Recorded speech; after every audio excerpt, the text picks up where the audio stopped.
Assalamualaikum warahmatullahi wabarakatuh. Waalaikumsalam warahmatullahi wabarakatuh. Innal hamdalillah nahmaduhu wa nasta'inuhu wa nastaghfiruh wa na'udzu billahi min shururi anfusina wa min sayyiati a'malina. Asyhadu an la ilaha illallah wahdahu la syarika lah wa asyhadu anna Muhammadan 'abduhu wa rasuluh. Amma ba'd. Rabbi shrah li sadri wa yassir li amri wahlul 'uqdatam min lisani yafqahu qawli. A'udzu bikalimatillahi tammah min kulli syaitani wa hammah wa min kulli 'ainin lammah. Alhamdulillah, jamaah sekalian, salat Isya dan salat tarawih yang dimuliakan Allah. Bersyukur kita kepada Allah Subhanahu wa taala atas segala nikmat yang diberikan kepada kita sekalian, sehingga kita bisa melaksanakan ibadah di bulan Ramadan ini.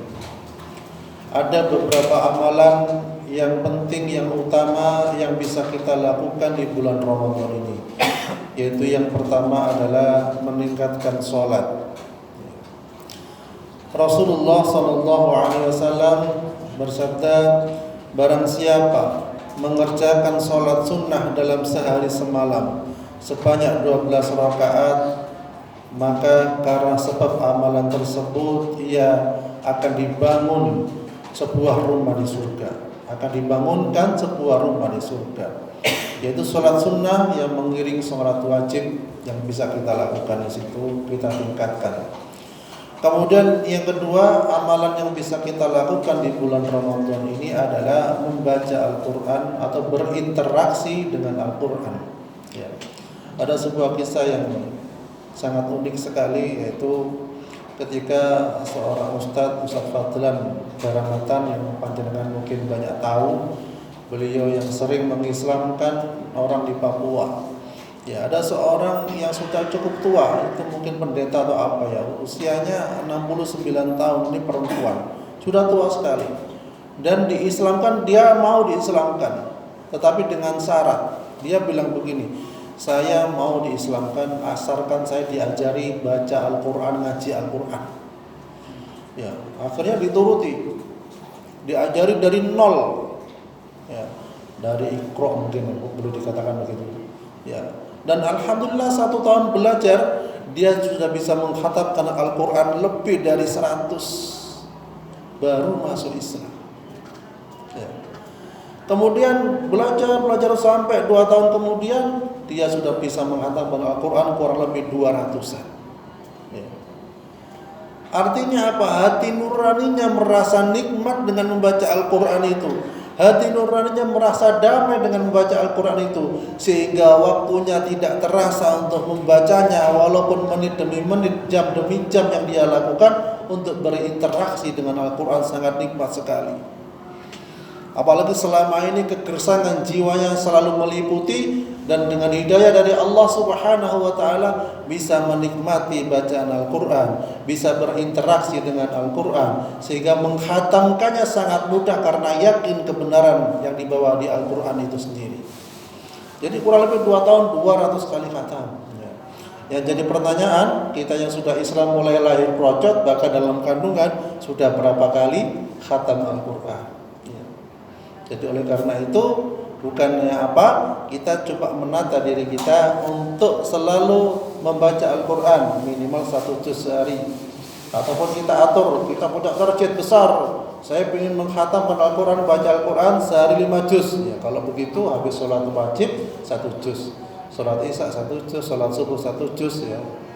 Habis sholat wajib yang lain 1 juz, sehingga pas 5 juz 1 hari kalau kuat insya Allah. Ya.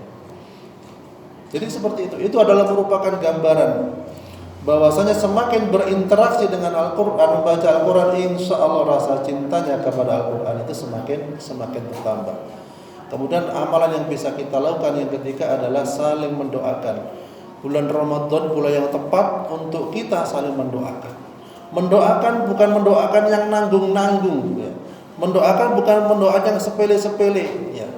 Jadi baguslah ketika kita berjalan, ya, kemudian ada seorang yang berjualan tua renta, yang tidak mampu, jualannya nggak laku, kita doakan, ya Allah berikanlah rezeki yang barokah untuk dia, lancarkanlah, lariskanlah dagangannya, bagus, sekaligus dibeli tambah bagus. Ya.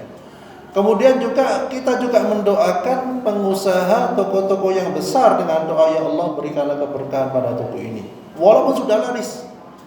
Dan jadikanlah dia penjual toko ini orang yang memperjuangkan agama Islam, berjuang di jalan Allah Subhanahu wa taala, rajin sedekah, lari zakat dan lain sebagainya. Kita doakan seperti itu. Apa kata malaikat? Dan juga untuk kamu. Ya. Artinya mendoakan tidak pilih-pilih. Ya.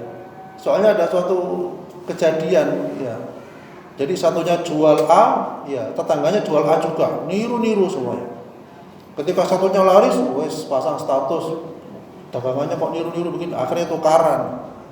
Harusnya ketika seorang kita melihat tetangga itu dagangannya laris, dia makmur, bisa beli ini beli itu, harusnya rasa syukur. Itu hati yang insya Allah yang bersih. Tetapi hati yang penuh dengan iri dan dengki, laris tak dukun no ya, gitu. Tak carikan dukun bermampus dan sebagainya. Itu hati yang sakit, naudzubillah min dzalik.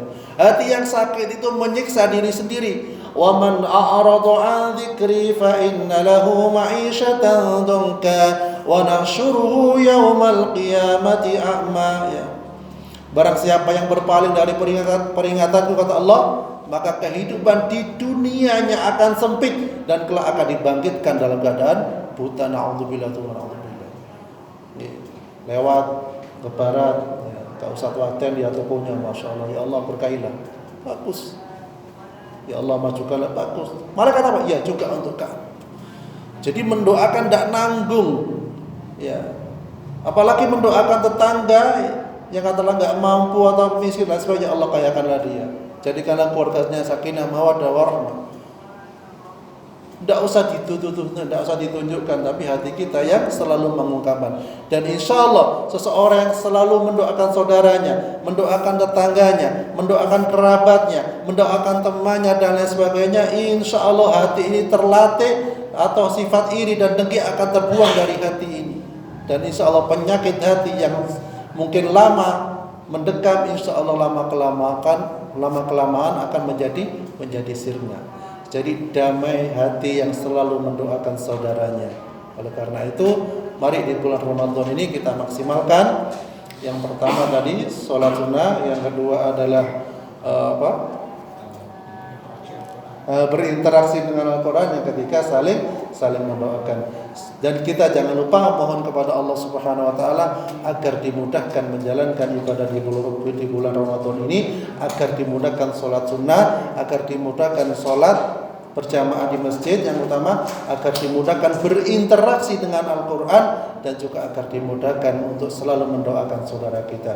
Kurang lebihnya mohon maaf. Subhanakallahumma bihamdik, asyhadu an la ilaha illa anta, astaghfiruka wa atubu ilaik. Assalamualaikum warahmatullahi wabarakatuh.